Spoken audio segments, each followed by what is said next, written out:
Okay, so we've all heard the saying, right? It's what's on the inside that counts. But today we're going to be diving into something a little different.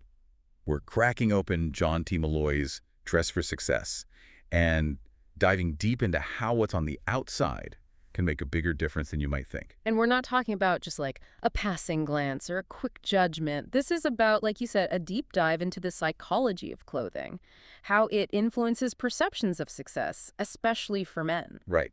And Dress for Success? That title might seem a little, I don't know, on the nose maybe. But Molloy wasn't just throwing together some fashion tips, was he? Not at all. What's so fascinating about Molloy's work is that it's rooted in extensive research. He wasn't interested in what was in or out that season. He was trying to uncover these unspoken ways that clothing impacts how people judge and react to men. So less about fashion trends and more about like a hidden code. We're talking career moves, social dynamics, all influenced by your wardrobe. You're going to have to tell me more about this. Exactly. And one of Molloy's most famous examples to illustrate this point is his raincoat experiment. Okay, raincoat experiment. Hit me with it. So picture this. He had people observe men crossing the street, but here's the catch codes. Some men were wearing beige raincoats and others were wearing black. All right, seems simple enough. What happened? Well, they found that people were significantly more likely to follow the guy in the beige raincoat. Really? So there's something about a beige raincoat that just screams, follow me. What's the secret? It's not about the raincoat itself, right? It's about what it represented. Molloy's research showed that at the time, a beige raincoat was subconsciously linked with a higher social class. So even though it seems totally random, this tiny detail, it triggered this, halo effect. A halo effect. You're going to have to break that down for me. Sure, it's like this cognitive bias where a positive first impression in one area can actually influence people's perceptions in other unrelated areas. So you're saying that something as simple as the color of your raincoat could make people trust you more. That's wild. It might sound crazy, but that's exactly what Molloy's research suggests.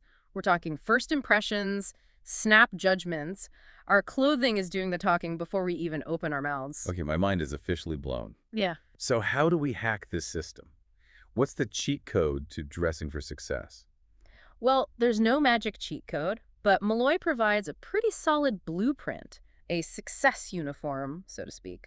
And it all starts with the foundation, the suit. All right, lay it on me. What's the magic formula for a power suit? Hold on. It's less about a magic formula and more about understanding the why behind the what. Like, let's take fabric, for example. Molloy was a big advocate for wool, especially high-quality wool. Interesting. So why wool? Is it just because it's, a classic fabric? It's more than that. It's about the qualities of the fabric itself. Wool drapes well, it breathes well, it just has this inherent richness and quality that cheaper fabrics just can't replicate. So it's like investing in a good quality wool suit is a power move in itself. Exactly. It shows you understand quality over flash, which goes a long way. It's about sending the right signals. So we've got the fabric down. What about color? Are we swimming in a sea of navy and gray, or are there some bolder choices we can make? Well, while bolder colors definitely have their place, Molloy found that navy blue and gray consistently project authority, trustworthiness, and competence. They're like the foundation of a powerful wardrobe, versatile, timeless. They never really go out of style. Okay, what about pinstripes? I feel like they can be hit or miss. It's a fine line for sure. Thin, subtle pinstripes on a navy or charcoal suit. Those can project an air of sophistication, no problem. But get too bold, too much contrast, and it can have the opposite effect. Noted. Are there any colors we should just avoid entirely? Asking for a friend who may or may not have a brown suit.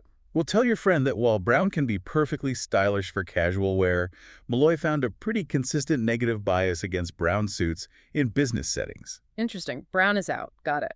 Okay, we've covered suits. Let's move on to shirts. What message does your choice of shirt send? One of the most surprising findings from Molloy's research was the overwhelmingly negative reaction to short-sleeved dress shirts, especially in professional settings. Really? You're saying even if it's a million degrees out, short sleeves are a no-go? It seems counterintuitive, right? But his research found they were consistently associated with a lack of formality, a lack of competence, even authority. So yeah, long sleeves, even when it's warmer, are the way to go for a power look. Fascinating. Okay, no short sleeves. So is it a sea of white shirts from here on out, or is there room for some personality? White shirts are definitely a power move, clean, crisp, authoritative. But that doesn't mean you can't incorporate some subtle patterns. A light blue stripe, maybe a discreet check. These can add some visual interest without being distracting. Gotcha. Subtlety is key. Okay, let's tackle the mystery of the tie. I feel like I'm always one nod away from a fashion faux pas. You and everyone else. Ties are fascinating because they seem like such a small detail, but Molloy found that they can elicit really strong reactions. Didn't he uncover this whole link between ties and crime rates? That always seemed wild to me. It's true, and it's one of the more interesting parts of his research. He found that people committing street crimes were statistically less likely to be wearing a tie. It's like even subconsciously a tie kind of signals this respect for social norms, right? So somebody who's about to do something they know they shouldn't, maybe not wearing a tie is a way to, I don't know, fly under the radar a bit. A little bit of anonymity. Ah. So wearing a tie becomes this unexpected signifier of trustworthiness. Wow. Okay, but there are like a million ties out there.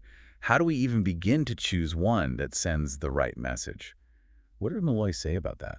He was a big proponent of classic patterns, especially when it came to, projecting that sense of authority and trust. Right. Regimental stripes, small repeating patterns, things like that. There's nothing too crazy. Exactly. It's about complementing your suit and shirt, not stealing the show. Subtlety. Got it. But I gotta say, even with the perfect suit and tie, it's gotta be about more than just the clothes, don't you think? Absolutely. It's like putting together a puzzle. We've talked about the individual pieces, but how do they all work together to create this like cohesive, impactful image?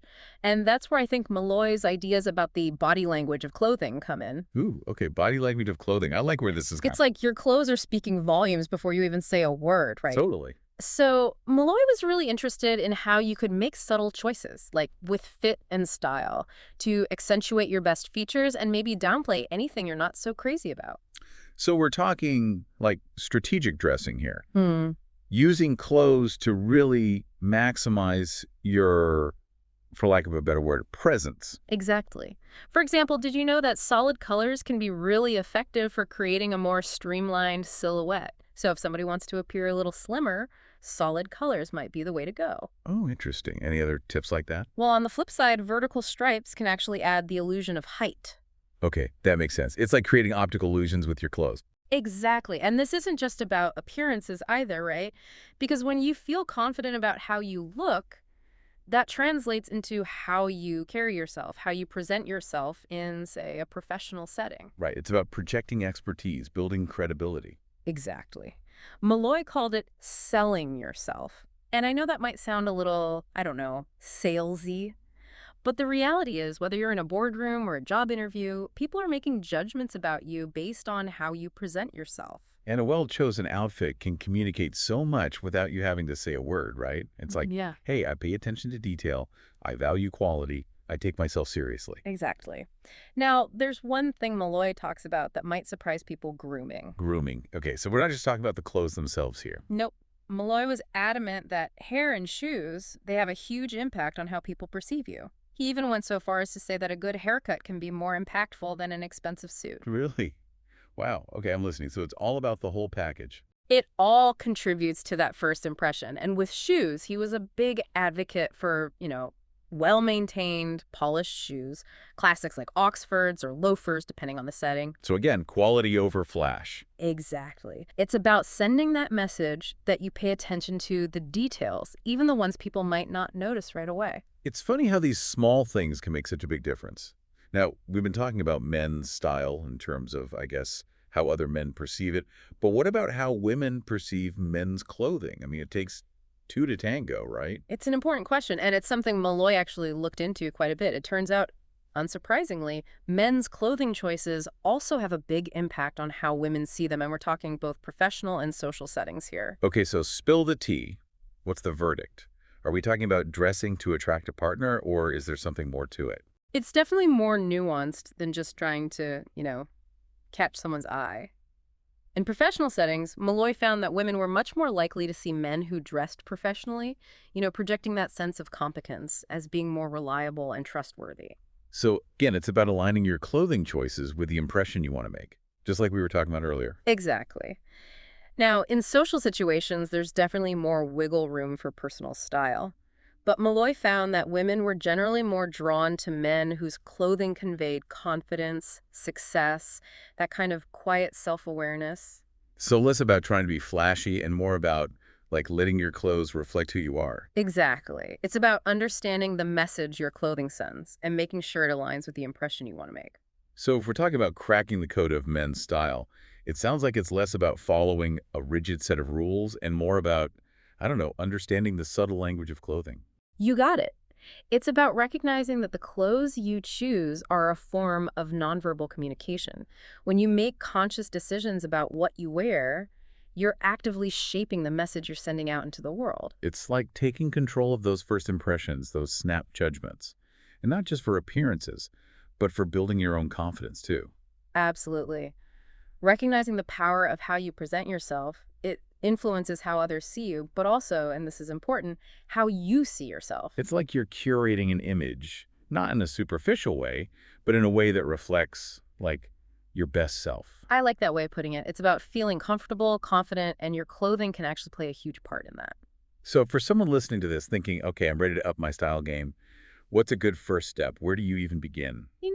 Become an observer. Pay attention to the people you admire, the ones who just exude success, confidence. What are they wearing? How do their clothes factor into their overall presence? It's like conducting your own little research project. Exactly. See if you notice any patterns, take note of the details, and then think about how you can adapt some of those things for yourself. And don't be afraid to experiment a little along the way, right? 100%. See what works for you, what feels authentic to your personality. Approach it with a sense of curiosity and see what you discover. So not about copying someone else's style, but using these insights as inspiration to create something that feels true to you. Exactly. Embrace the power of clothing. Have fun with it. This has been a fantastic deep dive. We've gone way beyond the surface here. Remember, everyone, it's not just about the clothes themselves. It's about the confidence they can inspire and the impact they can create. So go out there, find your style, and let your wardrobe help you achieve your goals. Couldn't have said it better myself.